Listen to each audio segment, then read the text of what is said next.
What if worship wasn't a song, but a surrender? What if the altar wasn't a place in the past, but a call for today? In a world obsessed with self, Paul offers a radical invitation. Present your body. Lay down your life. Not in theory, but in truth. This is not about religion.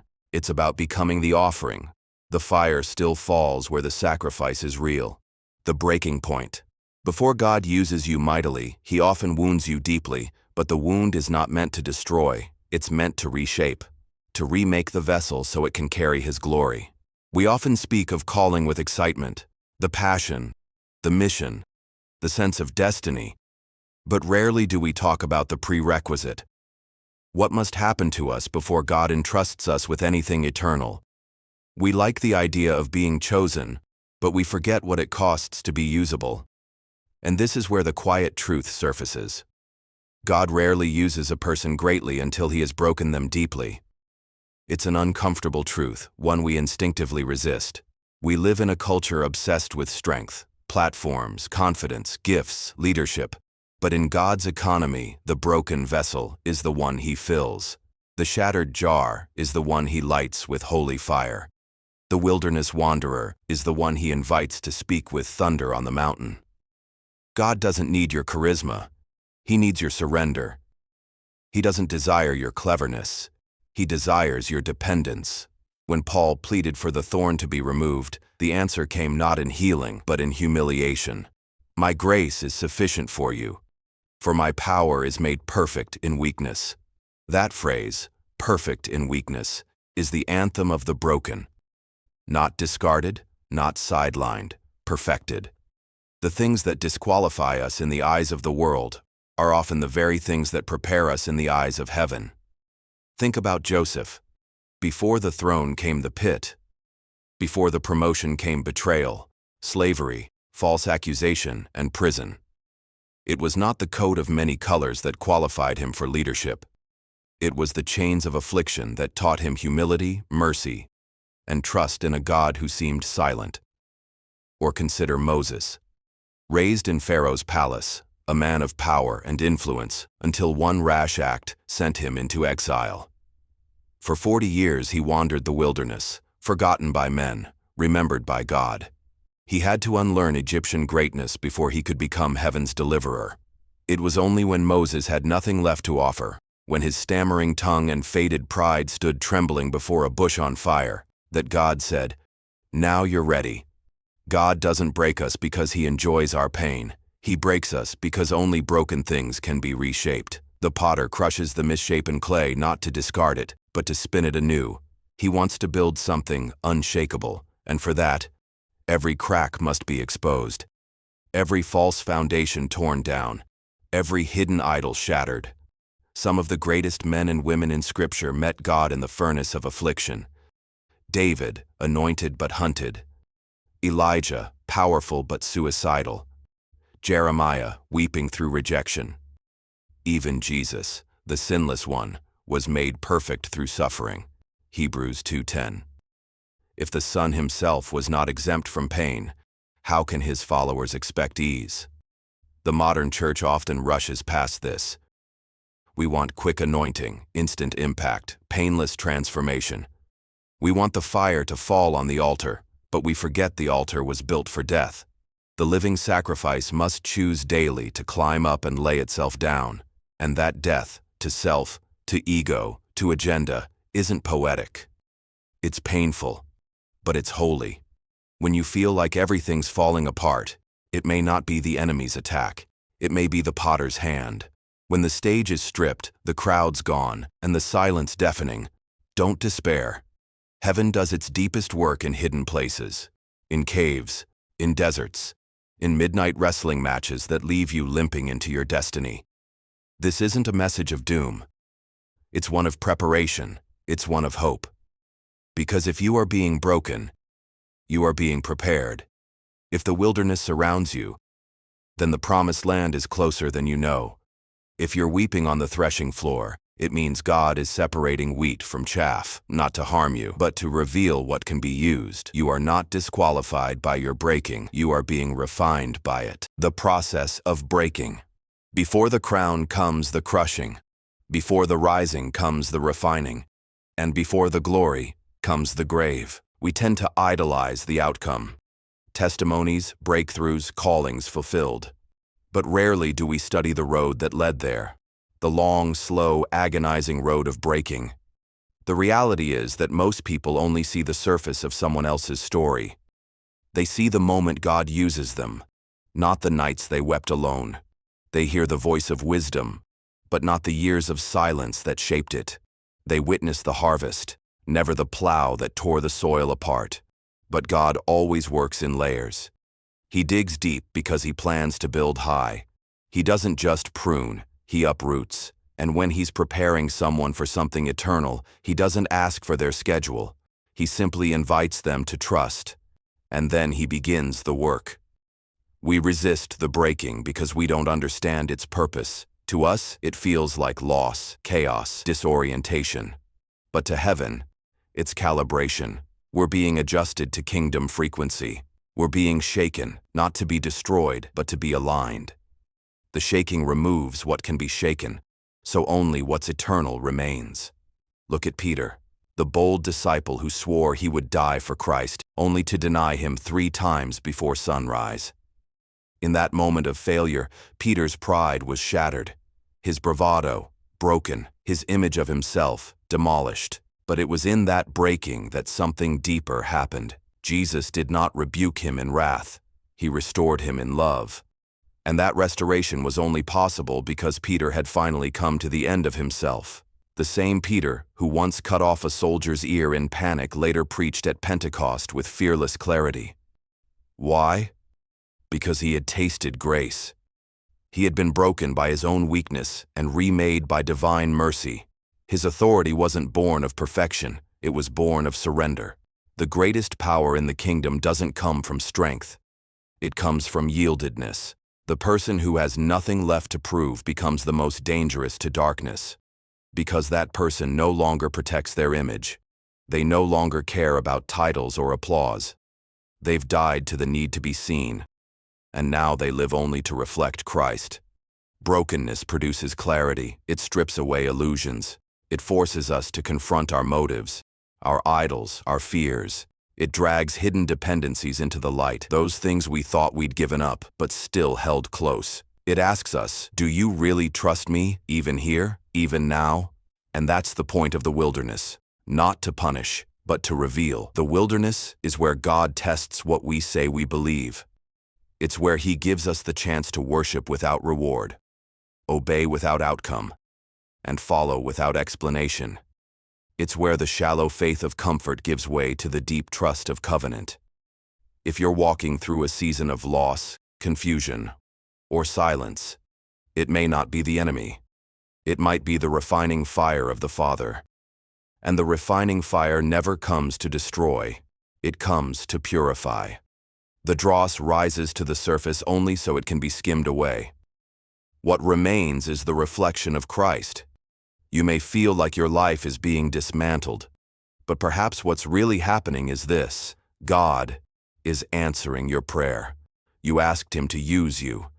You asked him to draw you closer. You asked him to make you like Jesus. And now he's removing everything that isn't him. That job you lost, that relationship that ended, that door that slammed shut. They may be the hammer blows of the master builder, shaping your soul to hold more glory. They may be his gentle nose to protect you from counterfeit yeses, not because he's cruel, but because he's holy, and because he loves you too much to let you carry your idols into your future. This breaking, as painful as it is sacred. It's not the end of your story, it's the preparation for a new chapter. One where your identity isn't tied to your gifts, your status, or your dreams, but to him alone. One where you stop striving to be enough, because you realize he is enough in you. God doesn't call the qualified, he qualifies the called. And the first step in that qualification is often the breaking. So if you feel broken, don't run. Don't hide. Don't numb the pain. Fall to your knees in the fire and ask what the flame is revealing. What false things are burning away? What true things are being forged? This is how revival begins. Not in a crowd, but in a crushed heart. Not with shouts, but with surrender. Not in noise, but in the sacred stillness of a soul being remade. The rebuilding. Becoming what can't be shaken. What if the breaking wasn't the end of your story, but the beginning of your becoming? Every crushing has a purpose. Every wilderness hides a forge. This is where God starts to rebuild what pain tried to dismantle. The breaking was never punishment. It was preparation. The same hands that crushed are the hands now crafting. And if the breaking was the tearing down of false strength, then the rebuilding is the construction of holy dependence. This is the season where you begin to understand that God is not interested in restoring you to your old normal. He's building something new, something that can't be shaken, something that can carry His presence without collapsing under the weight of it. We often pray for God to make things as they were, to give back what was lost, to mend what was torn, to restore the familiar. But God's idea of restoration is rarely about returning. It's about remaking. He doesn't patch holes. He builds new foundations. He doesn't rebuild the image we had of ourselves. He resurrects the identity He always saw. You see, when the noise fades and the striving stops, when your pride is finally quiet enough for heaven's whisper to be heard, you start to sense what this was all about. The breaking stripped you down so the rebuilding could be pure. The wilderness was never wasted. It was rewiring you. Every silence was recalibrating your spirit to the frequency of eternity. God begins to rebuild your heart before He rebuilds your platform. He restores your character before He restores your influence. Because what He's forming in you is not talent, it's trust. He's teaching you that the goal was never success. It was surrender. The ministry, the dream, the calling, they were never meant to be destinations. They were meant to be expressions of His life, flowing through yours. When God rebuilds, He doesn't hand you back your strength, He hands you His. And that changes everything. You begin to walk differently, not with swagger, but with steadiness, not with self-assurance, but with sacred assurance. You stop trying to prove your worth and start living from it. You stop trying to be impressive and start becoming available. You realize that the wilderness wasn't a detour. It was the birthplace of real authority. Because authority in the kingdom doesn't come from giftedness. It comes from surrender. It comes from the nights you wrestled with God and refused to let go. It comes from the tears you cried in secret when no one was watching. It comes from the prayers that had no eloquence, only desperation. Those are the bricks He uses to build something unshakable. And that's the paradox of grace. What you thought was the grave was actually the foundation. The death of what you were became the birth of what you're becoming. In the rebuilding, your prayers shift. You no longer ask God to remove the fire. You ask Him to refine you in it. You no longer beg for the storm to stop. You ask to learn how to sleep through it. You stop fearing weakness and start embracing it because you've seen what God can do with a yielded heart. You've seen what happens when ashes meet breath and dry bones meet prophecy. Every scar becomes a testimony. Every failure becomes an altar. Every delay becomes divine timing. You stop asking, "Why me?" and start asking, "What are you forming in me?" The rebuilding isn't glamorous. It's not quick. It's not loud. It happens in hidden rooms where no one applauds. It happens in the quiet yes when no one will know. It happens in the moment you forgive again. When you stay when leaving would be easier. When you trust when nothing makes sense. That's where God lays the stones of your new identity, one surrendered act at a time. He's not just rebuilding your life. He's rebuilding your lens. You start to see that the true miracle is not what changes around you, but what's changing within you. Peace in the storm, joy in the loss, love where bitterness used to live. That's what can't be shaken. And when God finishes the rebuilding, you won't look the same. You won't think the same. You won't crave the same approval. Because the old you needed recognition to feel secure. The new you only needs His presence. This is what it means to become a living sacrifice. Not a burned-out remnant, but a burning one. Not a victim of breaking, but a vessel of glory. The breaking revealed what wasn't real. The rebuilding reveals what's eternal. And when the potter lifts his hands from the clay, when the vessel finally takes shape, you realize something profound. You were never meant to be the masterpiece. You were always meant to hold the master's presence. So if you feel like your life is still under construction, take heart. The dust means he's still building. The silence means he's still speaking. The pain means he's still present. Because what he's creating in you is not fragile. It's forever. You are becoming what can't be shaken. You are being rebuilt on the rock himself. And when the fire falls again, you'll stand. Embodied worship in a world of distraction. What does it really look like to live Romans 12:1? In the middle of your daily life, distractions, and cultural noise, we now move from concept to confrontation. How this verse reshapes everything. The call to offer your body as a living sacrifice is not abstract. It is incarnational. It does not live in theory. It breathes in the body. It aches in the bones. And it bleeds into every corner of your life. The transformation Paul calls for in Romans 12 is not a private spiritual upgrade. It's a public declaration of war against the self-centered formation of the world. It means that your body, your choices, your time, your energy, your comfort, they all now belong to someone else. To live as a sacrifice is to make peace with discomfort. The world says, protect your peace. Choose what serves you. Cut off anything that drains your vibe. The kingdom says, take up your cross. Lay down your life. Love your enemies.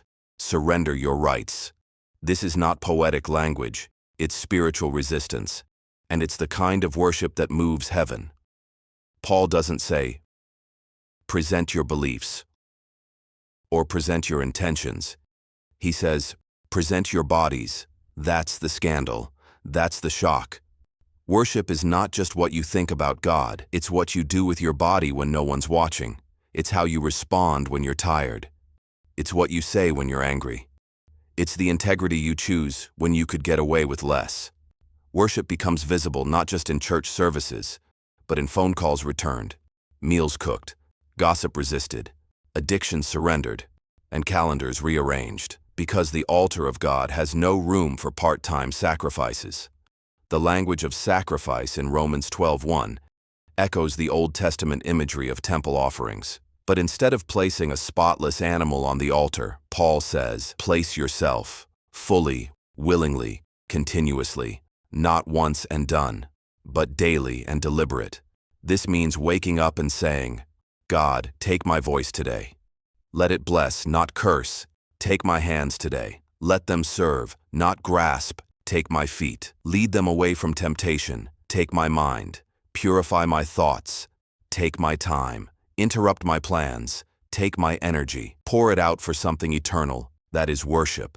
That is what the enemy fears. Because a living sacrifice disrupts everything hell has built.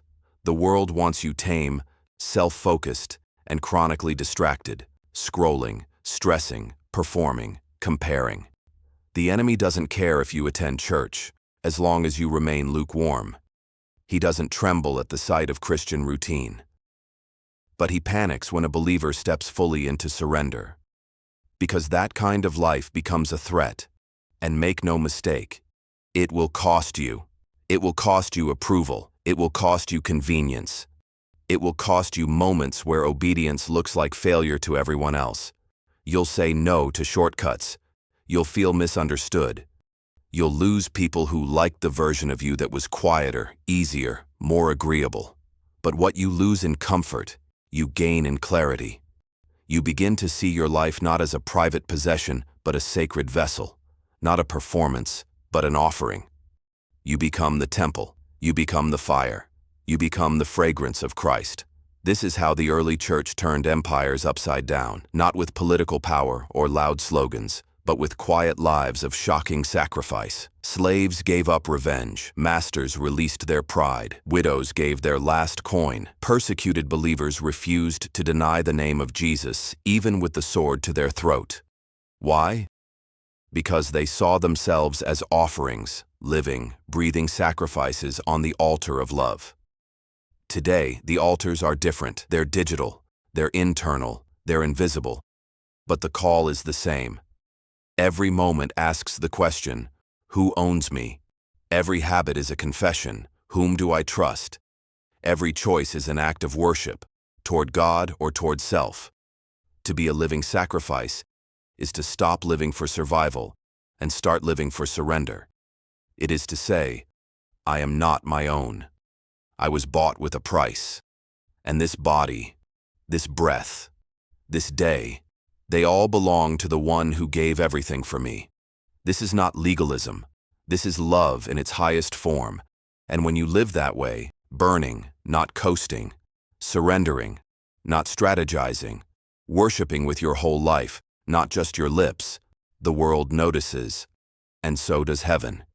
You become a signpost to the kingdom, a living contradiction to the culture, a voice that speaks louder than noise, a vessel that carries the holy, not because you're perfect, but because you're on the altar, still breathing, still burning, still surrendered. From altar to awakening. This is where the invitation becomes a decision.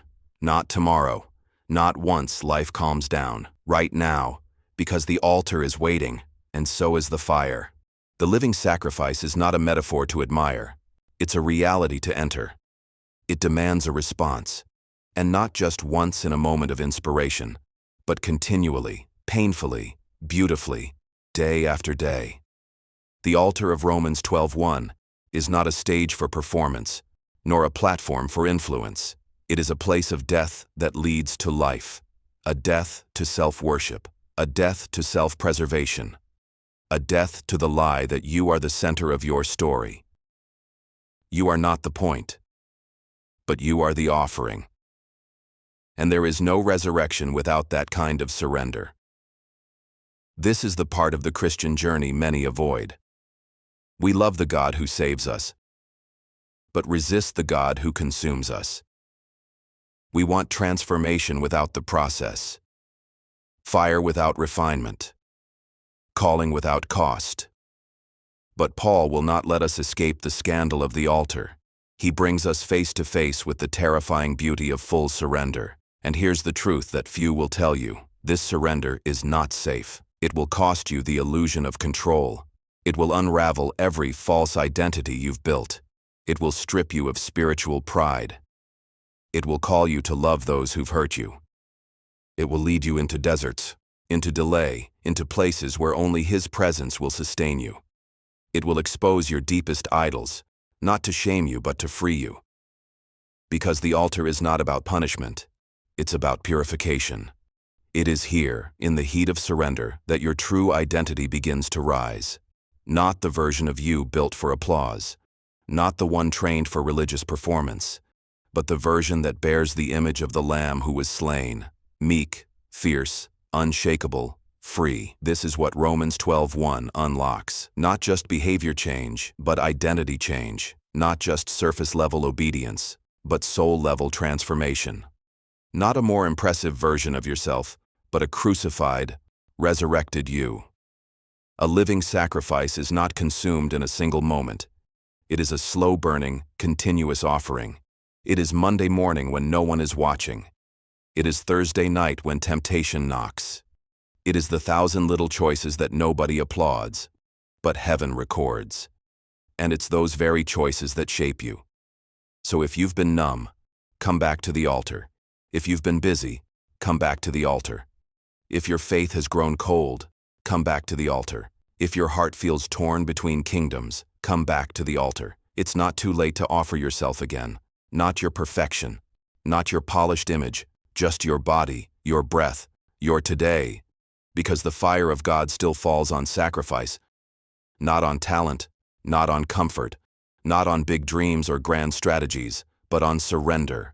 And in that surrender, something holy begins to happen. You begin to see everything differently. Your pain becomes purpose. Your weakness becomes worship. Your entire existence becomes an offering poured out, not to earn God's favor, but in response to the mercy that already found you. Romans 12:1 begins with a small but vital phrase, Therefore, in view of God's mercy, this is the lens. We are not crawling toward the altar in fear. We are running toward it in awe. Not because we're trying to earn something, but because we've already been given everything. Grace is not opposed to effort, it is opposed to earning. Mercy doesn't make sacrifice unnecessary, it makes it possible. So now the invitation stands. The altar is lit. The call has been spoken. Will you present your body? Will you offer your life? Not as a side note, but as the point. Not someday, but today. Because the world is not changed by spectators, it is changed by sacrifices.